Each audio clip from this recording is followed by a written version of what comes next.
Yuk kita hidup dengan gembira. Kita sadari bahwa seperti apapun situasi, masih banyak hal yang patut kita syukuri, patut kita gembirai. Assalamualaikum warahmatullahi wabarakatuh. Bismillahirrahmanirrahim. Orang-orang insecure itu biasanya kemudian punya 5 ciri ini dalam kesehariannya. Mari kita bantu kalau ada teman-teman yang terjebak di dunia insecurity ini. Yang pertama apa? Biasanya dia tidak ingin keluar dari zona nyaman. Diajak apa-apa susah. Jadi maunya ya seperti itu saja. Hidup begini saja. Aku jangan diajak apa-apa. Jangan diajak aktivitas ini, aktivitas itu yang selama ini belum pernah aku lakukan. Karena aku takut gagal. Karena aku takut tidak mampu. Karena aku takut tidak bisa. Jadi akhirnya apa? Dia tidak ingin keluar dari zona nyaman. Dia stuck di situ terus. Nah, itu ciri-ciri berarti kemungkinan dia memang punya sindrom insecurity ini. Ini perlu dibantu bareng-bareng untuk menumbuhkan rasa percaya dirinya. Yang kedua, biasanya cirinya yang lain suka membandingkan diri dengan orang lain. Dan memandang rendah dirinya sendiri. Nah, ini 2 dan 3 ini sekaligus. Jadi setelah banding-bandingkan itu biasanya justru menganggap dirinya, aku dibandingkan kamu tidak ada apa-apanya. Kamu sih enak, kalau aku orang miskin tidak seperti kamu. Kamu sih enak, aktif, kalau aku orang bodoh tidak seperti kamu. Kamu sih enak. Selalu begitu, membandingkan dirinya dengan orang lain dan memandang rendah dirinya sendiri. Ini ciri-ciri insecure biasanya. Dia yang tidak nyaman, tidak puas dengan dirinya sendiri. Ini penting kita amati orang-orang sekeliling kita. Kalau kita punya teman yang seperti ini, atau jangan-jangan kita sendiri yang seperti ini, ayo bareng-bareng kita menumbuhkan rasa percaya diri. Karena percaya diri itu nanti akan jadi kunci kesuksesan, keberhasilan kita. Kemudian kadang-kadang ada manifestasi yang unik, yaitu biasanya orang seperti ini senang dipuji dan mencari cara agar kehadirannya diakui. Jadi mungkin dia melakukan hal-hal yang membuat dia dipuji. Mungkin dipuji karena, wah kamu sabar sekali ya jadi orang. Wah kamu pemurah sekali ya. Wah kamu. Dia akan melakukan apapun yang memungkinkan orang mengakui keberadaannya dan memuji dirinya. Nah, kadang-kadang terasa agak dibuat-buat atau terasa dipaksakan. Ini menunjukkan bahwa dia sangat terobsesi untuk agar diakui oleh lingkungan sekelilingnya. Entah dengan cara apa. Nah, ini mungkin ciri-ciri orang yang justru insecure. Jadi, karena dia tidak yakin bahwa dirinya mampu, dirinya bisa, maka dia menunggu pengakuan dari orang lain bahwa dirinya bisa, bahwa dirinya mampu.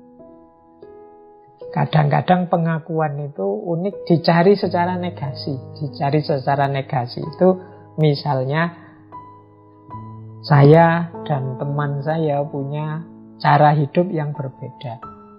Untuk menegaskan bahwa cara hidupku lebih benar, itu aku berusaha mati-matian menunjukkan betapa salahnya cara hidup temanku. Ini sebenarnya sama modelnya dalam rangka mendapat pengakuan meskipun dengan cara yang negasi atau negatif. Intinya dia ingin diakui dan dipuji orang bahwa kamu mampu, kamu bisa, kamu besar, kamu benar dan lain sebagainya. Nah, yang terakhir biasanya yang kelihatan manifestasi dari insecurity ini, orang cenderung menghindari interaksi dengan lingkungan sekitarnya. Jadi karena dia merasa tadi minder. Orang minder itu kan lebih cenderung menarik diri dari keramaian. Nah, inilah manifestasi-manifestasi dari orang yang punya gejala insecure tadi. Efeknya apa? Ya, kalau ini sebenarnya sudah bisa ditebak secara logis. Orang yang mengalami insecurity itu kalau terus-menerus begitu, yang jelas dia cemas, pesimis, dan tidak bahagia. Karena terhadap dirinya sendiri saja dia tidak nyaman. Dia tidak merasa puas. Akhirnya apa? Dia serba pesimis dan tidak bahagia. Merasa rendah, tidak percaya diri, putus asa, depresi, kesepian, merasa tak berharga. Dalam situasi yang parah, bahkan ada yang, apa sih gunanya aku hadir ke dunia ini? Apa arti keberadaanku? Bahkan ada yang sampai ingin mengakhiri hidupnya. Makanya tadi saya bilang, yuk kita bareng-bareng untuk lingkungan kita, untuk sekeliling kita, saling membantu untuk menegaskan diri kita bahwa kita ini manusia-manusia yang sama-sama berharga. Kalau hari ini kan banyak itu pertarungan saling menjatuhkan, saling merendahkan. Nah, ini menurut saya eman-eman waktu dan energi kita untuk saling bertarung, saling menjelekkan, saling menjatuhkan. Akan lebih kondusif, nyaman, enak hidup ini kalau kita saling mendukung, saling menguatkan, saling menumbuhkan rasa percaya diri bahwa kita mampu, kita bisa. Jangan sampai nanti generasi yang akan datang lahir menjadi generasi yang serba cemas, pesimis, rendah diri, depresi, kesepian. Orang-orang yang mengalami insecurity semacam ini hidupnya pasti lelah. Lelah itu karena dia mikir dirinya sendiri yang tidak memenuhi standar-standar seperti yang dia harapkan. Kalau bisa dia ingin lari saja dari kenyataan. Dia tertekan karena tidak cocok antara ideal yang ada di pikirannya dengan kenyataan yang ada di depan matanya. Jadi dia akhirnya ingin lari dari kenyataan. Fisiknya lelah, batinnya lelah. Makanya dia punya kecenderungan, saya bilang tadi, kalau dalam situasi sangat parah, ini perlu psikolog, perlu psikiater. Hari ini banyak hal yang membuat kita jatuh pada insecurity. Mari kita bareng-bareng untuk menyembuhkan rasa minder, rasa tidak percaya diri ini. Nah, saya lanjutkan. Strateginya, mungkin sekarang ya. Strategi-strategi yang mungkin kita jalankan agar kita tetap percaya diri. Yang pertama apa? Jangan lupa self-love. Kita cintai anugerah Allah pada diri kita. Yang pasti istimewa, pasti luar biasa. Dalam diri kita tersimpan aneka macam potensi. Hanya saja kita tidak pernah menengoknya. Kita selalu sibuk melihat cacatnya diri kita.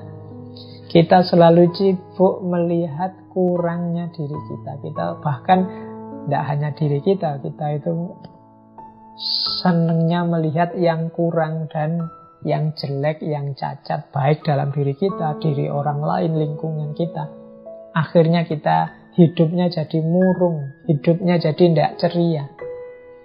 Maka yuk kita hidup dengan gembira. Kita sadari bahwa seperti apapun situasi, masih banyak hal yang patut kita syukuri, patut kita gembirai. Itu strategi yang pertama. Strategi yang kedua, tidak usah terlalu aktif membanding-bandingkan diri kita dengan orang lain. Jadi tidak apple to apple. Semua orang itu punya keunikannya masing-masing. Kalau kita bandingkan kita dengan orang lain, misalnya, wah orang lain kok sukses sementara aku enggak. Ya mungkin suksesnya dia tidak semata-mata karena dia bakat sukses atau dia beruntung sukses. Dia sudah melakukan usaha, sementara kita hanya mengeluh saja. Kalau kita melakukan usaha sekeras dia, mungkin kita sesukses dia, bahkan lebih sukses dari dia. Kemudian yang ketiga, cari teman yang mendukung. Jangan teman yang malah menjatuhkan harga diri, menjatuhkan rasa percaya diri kita. Kok terpaksanya punya teman yang nyinyir, punya teman yang suka nyela, punya teman yang tidak mendukung kepercayaan diri kita, ya sudah, jangan terlalu sering dekat-dekat. Biar apa? Biar kita tetap punya self-esteem, punya kebanggaan terhadap diri kita sendiri dan tidak jatuh pada insecurity. Yang keempat, carilah kelebihan dan keunikan kita. Ini membuat kita lebih nyaman, membuat kita lebih menerima diri kita. Oke lah, dalam aspek kuliah saya tidak lulus-lulus, nilai saya jelek. Tapi alhamdulillah saya sudah punya pekerjaan, lebih mapan. Mungkin teman saya yang itu lulusnya paling cepat, nilainya paling tinggi. Tapi kan setelah lulus dia mikir nyari kerjaan. Saya sekarang sudah punya kerjaan, sudah bisa mapan. Loh, ini kan kita melihat sisi positifnya. Dia lulusnya cepat, tapi aku lulusnya lama. Tapi kan aku di pondok sambil hafalan Quran, lumayan. Aku lulusnya agak telat, tapi kan ada bonus, aku sambil hafal Quran. Nah, banyak kok. Coba kita cari, apa sih keistimewaan, kelebihan kita yang tidak dimiliki orang lain. Kalau kita sudah bisa menemukan kelebihan, keunikan, saatnya kemudian untuk kita bersyukur. Mari kita syukuri hidup ini. Orang yang bersyukur itu orang yang bahagia. Orang insecure itu sulit bersyukur karena dia melihat kurangnya dirinya, kesulitannya dirinya saja. Ya kalau orang merasa kurang, merasa sulit, bagaimana dia bisa bersyukur? Tidak mungkin nanti jatuh pada la in syakartum la azidannakum. Tidak mungkin ditambah oleh Allah, wong ya dia sulit bersyukur.